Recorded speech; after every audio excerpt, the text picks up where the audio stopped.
बात करेंगे पौधे के विभिन्न भाग के बारे में और इसका अपना दूसरा वीडियो है। एक वीडियो मैं पहले ही अपलोड कर चुका हूँ और ये वीडियो मैंने पहला जो पार्ट फर्स्ट है पौधे के विभिन्न भाग, इसका पार्ट जो फर्स्ट है वो कल ही अपलोड किया है, तो उसका लिंक भी मैं डिस्क्रिप्शन में दे दूंगा। और जो हमारे साइंस की जो प्लेलिस्ट है रीड से संबंधित, उसकी जो आपको लिंक है उसका लिंक भी आपको मैं प्लेलिस्ट में अवेलेबल करवा दूंगा। तो आज के वीडियो से एक क्वेश्चन 100% एग्ज़ाम में आने की पूरी संभावना है। तो ये आज का वीडियो जो अपना वीडियो सेशन है काफ़ी इंपॉर्टेंट होने वाला है। पूरा वीडियो देखिएगा तभी आपको इसका फ़ायदा मिलेगा। शुरू करते हैं दोस्तों। कुछ महत्वपूर्ण तथ्य वगैरह अपन ने पढ़ लिए, भाग पढ़ लिए, जड़ को भी पढ़ लिया था, तना को भी पढ़ लिया था, पत्ती को पढ़ लिया था। अब बचे थे अपने पुष्प और फूल। तो पुष्प में सबसे पहले पुष्प को पढ़ लेते हैं। पुष्प में दोस्तों जो पुष्प होता है यानी कि फूल जो होता है वो पौधे का जनन अंग होता है। पौधे का जनन अंग होता है वो पुष्प होता है। और इसमें पुमंग, यह पौधे का नर जननांग होता है। पौधे में जो नर जननांग होता है उसका नाम पुमंग होता है।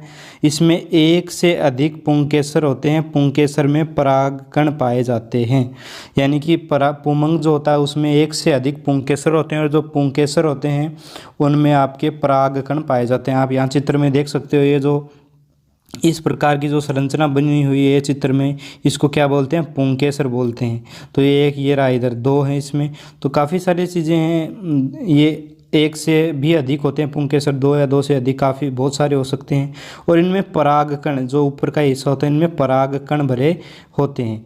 ठीक है दोस्तों। फिर है जायांग, यह पौधे का मादा जननांग है। नर जननांग का नाम है पुमंग और मादा जननांग का नाम जो है वो है जायांग।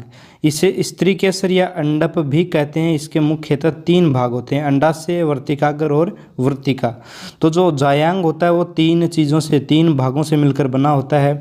एक होता है उसमें अंडाशय, आपका ये रहा चित्र में देख सकते हैं आप। वर्तिकाग्र, वर्तिकाग्र जो है ऊपर का हिस्सा होता है, इस प्रकार का होता है अंडाशय, वर्तिका और वर्तिकाग्र। ठीक है दोस्तों। तो एक नली जैसी इसमें संरचना आती है, नीचे ये अंडाशय में इस प्रकार से खुलती है। तो ये तो होता है अंडाशय। ये जो बीच की नली टाइप है ये वर्तिका है, इसको बोलते हैं दोस्तों वर्तिका। चित्र में भी आप देख सकते हो। और ये ऊपर का जो हिस्सा जहाँ परागकण आते हैं, इस भाग को बोलते हैं दोस्तों वर्तिकाग्र। तो इस प्रकार से हमने देखे हैं कि पुष्प जो है वो फूल का क्या है? जननांग है। और पुमंग नर जननांग है, जायांग जो है वो मादा जननांग है। पुमंग में आपके एक से अधिक पुंकेसर पाए जाते हैं, प्रत्येक पुंकेसर में परागकण पाए जाते हैं। इसके अलावा जायांग जो होता है वो मादा जननांग होता है। इसे स्त्री केसर या अंडप भी कहते हैं। इसमें मुख्यतः 3 भाग अंडाशय, वर्तिका और वर्तिकाग्र होते हैं। ठीक है दोस्तों, आगे देखते हैं। एक जो पुष्प की संरचना वो कैसी होती है। ये जो होते हैं ये तो नर जननांग यानी कि पुमंग होते हैं। उनमें क्या होते हैं? पुंकेसर होते हैं। तो ये पुंकेसर हैं दोस्तों। और ये जो ऊपर का हिस्सा है इसमें पाए जाते हैं आपके परागकण, इस हिस्से में परागकण पाए जाते हैं। इसके बाद ये जो परागकण हैं ये यहाँ से निकल करके और वर्तिकाग्र पर पहुँचते हैं। वर्तिकाग्र से वर्तिका में होते हुए अंडाशय में चले जाते हैं और अंडे या फिर नए बीज का निर्माण इसमें होता है। ठीक है। अब देखते हैं दोस्तों परागण क्या होता है। परागण, पराग कोषों से निकलकर वर्तिका पर पराग कणों के पहुंचने की प्रक्रिया परागण कहलाती है। परागण 2 प्रकार का होता है। पराग कोषों से यानी जो अपने पुंकेसर हैं उनके ये जो कोष कहलाते हैं पराग कोष कहलाते हैं, क्योंकि इनमें परागकण होते हैं। इनसे निकलकर वर्तिकाग्र पर पहुंचना क्या कहलाता है? परागकणों का वर्तिकाग्र पर पहुंचना कहलाता है परागण। परागण 2 प्रकार का होता है। एक तो होता है स्वपरागण, स्वपरागण मटर, टमाटर आदि में स्वपरागण होता है। पर परागण जो होता है वो गुलाब, पीपी आदि पौधों में होता है। अब बात कर लेते हैं दोस्तों स्वपरागण की।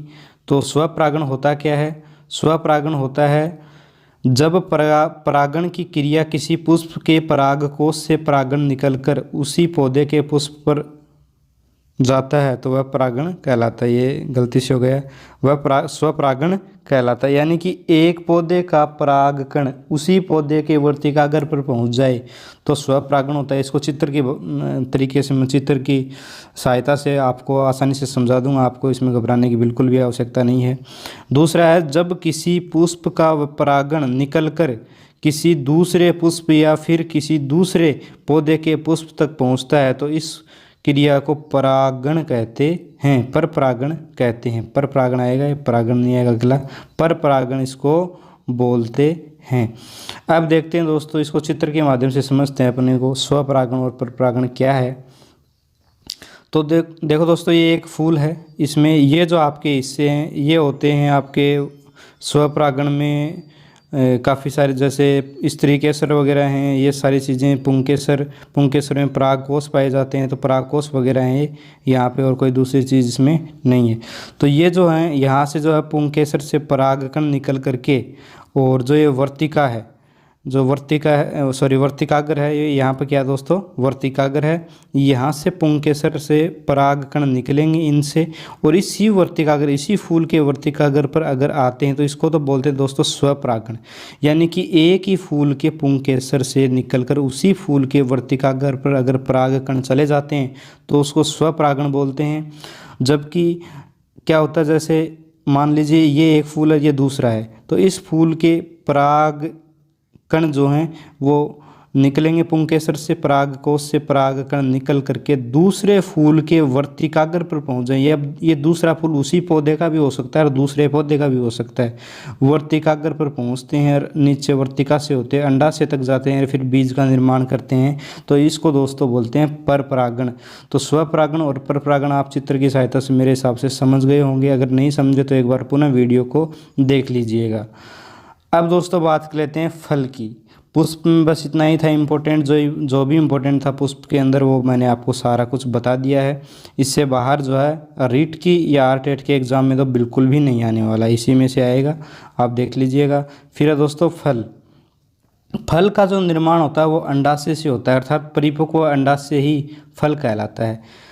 तो फूल जो होता है उसमें परागण के द्वारा, स्वपरागण पर परागण के द्वारा अंडाशय में परागकण जाते हैं, वहाँ फिर फल का निर्माण, बीज वगैरह और फल का निर्माण होता है। तो जो परिपक्व अंडाशय होता है उसी को एक तरीके से अपन फल बोल सकते हैं, इसमें किसी प्रकार की दिक्कत नहीं है, बिल्कुल सही बात है। फिर है फलों का प्रकार, अगर बात करें तो एक होता है सत्य फल और एक होता है असत्य फल। सत्य फल क्या है? यदि फल के बनने में केवल अंडाशय ही भाग लेता है तो वह सत्य फल कहलाता है। जैसे आम है, आम का जो फल है उसमें अपना जो अंडाशय है वही भाग लेता है सिर्फ फल बनने में। यदि फल बनने में केवल अंडाशय ही भाग लेता है तो वह फल सत्य फल कहलाता है। जैसे आम का जो फल है वो सत्य फल है। इसको इस तरीके से याद कर सकते हो कि आम को फलों का राजा क्यों कहा जाता है, क्योंकि आम जो है वो सत्य फल है, इसलिए उसको फलों का राजा कहा जाता है। एक ट्रिक है बस, बाकी कुछ नहीं है। तो सत्य फल का उदाहरण है आम, और ये याद रखिएगा, काफ़ी इंपॉर्टेंट है। असत्य फल, कभी कभी अंडाशय के अतिरिक्त पुष्प के अन्य भाग भी फल बनाने के में भाग लेते हैं, ऐसे फलों को असत्य फल कहते हैं। जैसे सेब, नाशपाती सारे क्या हैं, असत्य फल हैं। और असत्य फल का दूसरा जो नाम है वो आभासी फल भी है। तो ये याद रखिएगा कि असत्य फल का दूसरा नाम आभासी फल है, और असत्य फल वो होते हैं जिनमें फल बनने में अंडाशय तो भाग लेता ही है, इसके अलावा अन्य जो भाग हैं पुष्प के वो भी इसमें भाग लेते हैं। एक बात कर लेते हैं दोस्तों, अनिषेक जनन द्वारा बने फलों में बीज नहीं होते, जैसे केला और अंगूर है। यानी कि जो फल अनिषेक जनन द्वारा बनते हैं उनमें बीज नहीं होते, जैसे केला, अंगूर आदि। तो जो अपन पौधों में जो जनन पढ़ेंगे उसमें इसको देखेंगे, पादपों में जनन भी अपन पढ़ेंगे, तो उसमें निषेक जनन, अनिषेक जनन सारी चीज़ें पढ़ेंगे डिटेल से, वहाँ मैं आपको ये समझा दूंगा। अभी के लिए इतना ही कि अनिषेक जनन द्वारा बने फलों के बीज नहीं होते, जैसे केला और अंगूर। ठीक है दोस्तों, ये अपने फल के बारे में थी। और कुछ महत्वपूर्ण और भी चीज़ें हैं जिनका अपन देख लेते हैं। एक होता है जाइलम और एक फ्लोएम, दोनों एक संवहनी उत्तक हैं। बिल्कुल दोनों क्या हैं कि उत्तक हैं, और किसके हैं, पौधे के हैं। पौधे के दो उत्तक हैं, एक तो होता है जाइलम और फ्लोएम। दोनों का नाम काफ़ी बार अपन ने सुना। होते क्या हैं, बस काम इंपॉर्टेंट है इनका, जाइलम और फ्लोएम, दोनों को याद रखिएगा। जो भोजन को जड़ों से पत्तियों तक पहुँचाने का काम करता है वो तो कौन है, जाइलम। यानी कि जो जड़ों से लेकर के जाता है पौधे के विभिन्न भागों तक, वो तो होता है दोस्तों जाइलम। जो जड़ों से क्या है, भोजन को पौधे के विभिन्न भागों तक लेके जाता है वो होता है आपका जाइलम। और फ्लोएम क्या होता है, यह भी एक संवहनी उत्तक है जो भोजन को पत्तियों से अन्य भागों तक पहुंचाता है। तो इन दोनों का काम आपस में एक तरीके से देखा जाए तो उल्टा काम है।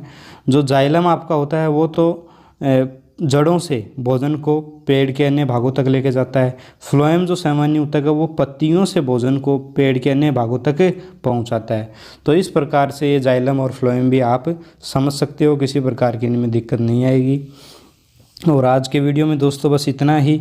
पुष्प और फल को अपन ने कर लिया है। अगला जो अपना नेक्स्ट टॉपिक होगा वो पादपों से संबंधित ही होगा, या तो उनमें अपन पादपों में भोजन निर्माण पढ़ लेंगे, जिसमें आपका क्लोरोफिल वगैरह से युक्त जो पर्णहरित वगैरह के योगदान से जो होता है वो सारी चीज़ें, भोजन का निर्माण कैसे होता है, सारी चीज़ें उसमें पढ़ेंगे। या फिर पादपों में जनन का टॉपिक ले लेंगे। तो सारे टॉपिक को कवर करते चलेंगे, किसी प्रकार की आपको इसमें समस्या नहीं आने दी जाएगी।